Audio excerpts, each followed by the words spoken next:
talking about these bus-kicking turtles. You know, the bus would be going along Route 108, I think it was, between Durham and Dover. Suddenly this turtle would jump out from the side of the road, kick the bus really hard, spin it around on its axis, and you'd be heading back the other way without even knowing it. And that we just got a real kick out of talking about these bus-kicking turtles, and we laugh uproariously when we talk about them. And I think that is where turtles came from.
I like to, bug Pete as much as I could, especially when he was watching his favorite TV show. Kevin drew a turtle standing on its hind legs with a chaku strapped to its forearms and with a bandana-style mask.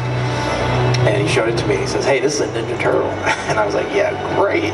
So I had to do my own version, and I changed just a couple things. And of course, I had to top him, so I did a sketch of 4 in pencil, and each one had different weapons, and it's this dramatic pose, and had to put the comic title above, Ninja Turtle. Sometime around that point, I suggested, well, why not add Teenage Mutant to the name? This had a kind of rhythm to it. Dude, we have to come up with a story that tells how these characters became the Teenage Mutant Ninja Turtles.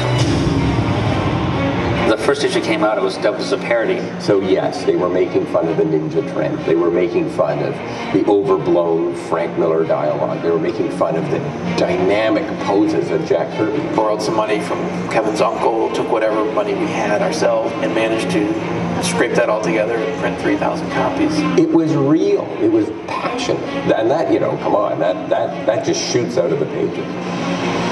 Too many happy accidents. We had no idea. They're kind of like the cartoon Beatles. They were so unbelievably huge. It's a story that really tells you that anybody can be successful. There was nothing else like it. I think if we sent the 4 turtles and the Rapt over to Saudi Arabia, we might get things done a little bit quicker. We're talking Teenage Mutant Ninja Turtles here. Should it have happened?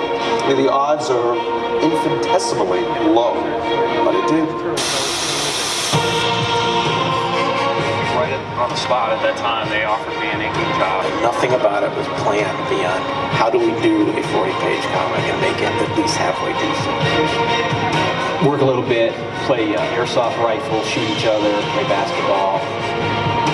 One of the guys used to refer to it as we have to take an occasional work break. And then the Turtles went mainstream in a way that nobody could have expected. I know I've got to represent the Turtles. This is going to be it. And I would have done any deal with them. And one particular day, these black and white comic books came in about the Teenage Mutant Ninja Turtles.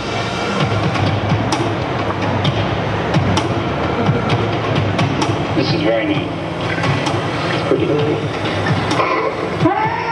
We'll start first by action figures. At least on these first ones, there were no drawings involved. I just did it in